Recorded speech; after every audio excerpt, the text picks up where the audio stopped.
Okay, get your steps in with me while we continue with Joyce Meyer, Battlefield of the Mind, on the next installment. We are starting chapter 5. Be positive.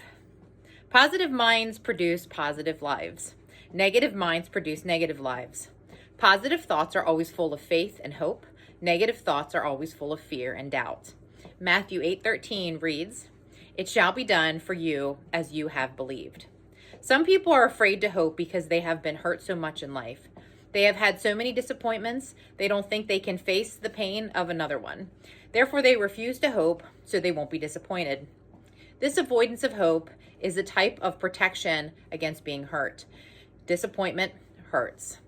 So rather than be hurt again, many people simply refuse to hope or believe that anything good will ever happen to them. This type of behavior sets up a negative lifestyle. Everything becomes negative because the thoughts are negative. Proverbs 23:7 reads, "For as he thinks in his heart, so is he." Many years ago, I was extremely negative. I always say that if I thought 2 positive thoughts in a row, my mind would get a cramp.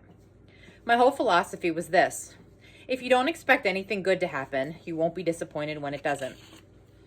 I had encountered so many disappointments in my life, so many devastating things that happened to me, that I was afraid to believe that anything good might happen. I had a terrible negative outlook on everything. Since my thoughts were all negative, so was my mouth, therefore, so was my life. When I really began to study the Word and to trust God to restore me, one of the things I realized was that the negativism had to go. In Matthew 8:13, Jesus tells us that it will be done for us as we have believed. The King James Version says, "As thou hast believed, so be it done unto thee." Everything I believed was negative, so naturally many negative things happened to me. This doesn't mean that you and I can't get anything we want by just thinking about it. God has a perfect plan. Excuse me. This doesn't mean that you and I can get anything we want by just thinking about it. God has a perfect plan for each of us, and we can't control him with our thoughts and words. But we must think and speak in agreement with his will and his plan for us. If you don't have any idea what God's will is for you at this point, at least begin by thinking, well, I don't know God's plan, but I know he loves me. Whatever he does will be for good, and I will be blessed. Begin to think positively about your life. Practice being positive in each situation that arises. Even if whatever is taking place in your life at the moment is not so good, expect God to bring it good out of it. He promised this in his word. Romans 8:28 reads, "All things work for good." We are assured and know that God, being a partner in their labor, all things work together and are fitting into a plan for good too, and for those who love God are called according to his design and purpose. The scripture does not say that all things are good, but it does say that all things work together for good. Let's say you're planning on going shopping. You get in the car and it won't start. There are 2 ways you can look at the situation. You can say, "I knew it. It never fails. Every time I want to do something, it gets all messed up. I figured the shopping trip would end up being a flop. My plans always do."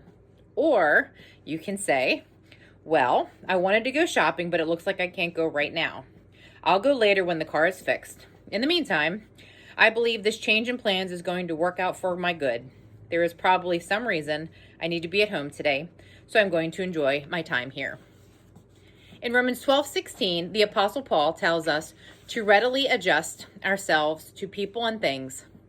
The idea is that we must learn to become the kind of person who plans things but doesn't fall apart if the plan doesn't work out. Recently, I had an excellent opportunity to practice this principle. Dave and I were at Lake Worth, Florida. We had been ministering there for 3 days, and we were packing and getting ready to go to the airport to go home. I had planned to wear slacks and a blouse with flat shoes so I could be comfortable during the return trip. I started getting dressed and couldn't find my slacks. We looked all over the place, and I finally found them in the bottom of the closet. They had slipped off the hanger and were terribly wrinkled. We take a portable clothes steamer with us, and I tried to steam out the wrinkles. I put on the outfit and saw that it was just not going to look right. My only other choice was a dress and high heels. I could feel my emotions getting upset about the situation. You could see, anytime we don't get what we want, our feelings will rise up and try to get us into a self-pity and negative attitude. I recognized this immediately, that I had a choice to make. I could be irritable because things hadn't worked out the way I wanted them to, or I could choose and adjust myself to the situation and go ahead and enjoy the trip home. Even a person who is really positive won't have everything work out the way he would like all the time. But the positive person can go ahead and decide to enjoy himself no matter what happens. The negative person never enjoys anything. A negative person is no fun to be with. He brings a gloomy overcast to every project. There is heaviness about him.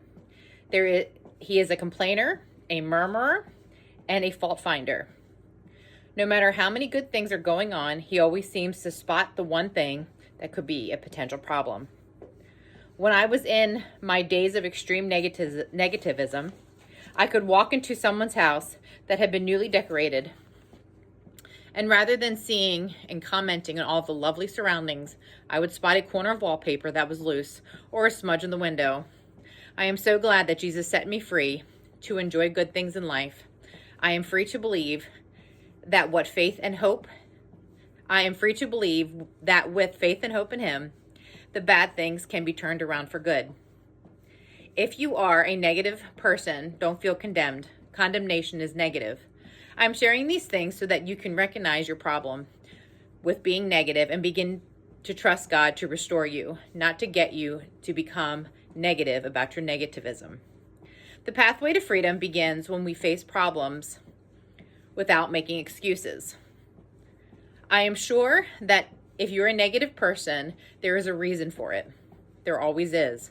But remember, as a Christian, according to the Bible, you are a new person now. We will stop there for today. Please join me on the next installment.